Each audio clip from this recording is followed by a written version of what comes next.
given that f of x is equal to 7 minus 2x, find a f of 2, b the inverse of f of x.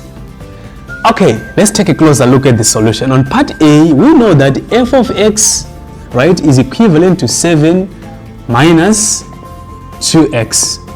So for us to find f of 2, as you see here, there was f of x. Now we are looking at f of 2. So if we take 2 into this function, we also want to calculate the output value. So 2 is going to be the input value that we are going to put into the function. So if we put 2 into the function, wherever there is x, we are going to replace with this 2. So f of 2 is equivalent to 7 minus 2 times 2, which will give us 7 minus 4. And straight away, we get 3. So if you put 2 into this function, we get 3 by the end of the day. Yes, this is our solution. Let's quickly move on to part B. On part B, it's written that f of x, right, is equivalent to 7 minus 2x. This is part B. And we want to calculate the inverse of f of x. You need to master the steps or the stages that we do when we are calculating the inverse of a function. What are we going to do? So in this case, step number 1, replace f of x with y. So y is equivalent to 7 minus 2x. That's the very first step. Then step number 2, interchange the variables. In other words, swap the variables. Let y be x and x be y. So wherever there's y, we're going to replace with x. 7 minus 2, wherever there's x, we're going to replace with y.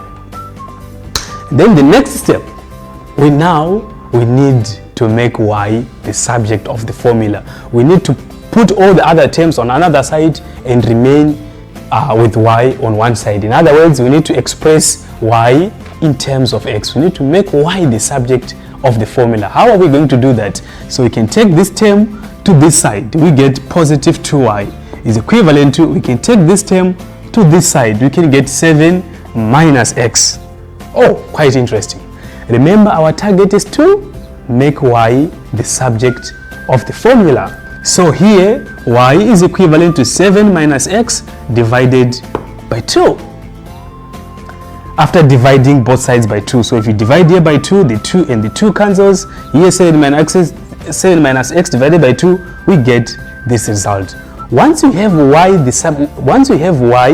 as the subject of the formula, know very well that you have arrived at the answer. What you need to do now is to replace y with the inverse of f of x. So in this case, this y is the inverse of f of x, which is equivalent to 7 minus x all over 2. So yes, this is our solution. This is the inverse of f of x. Remember, the inverse of f of x undoes what f of x has done.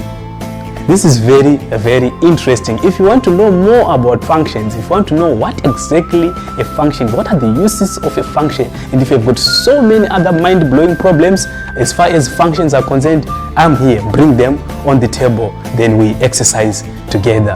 Awesome.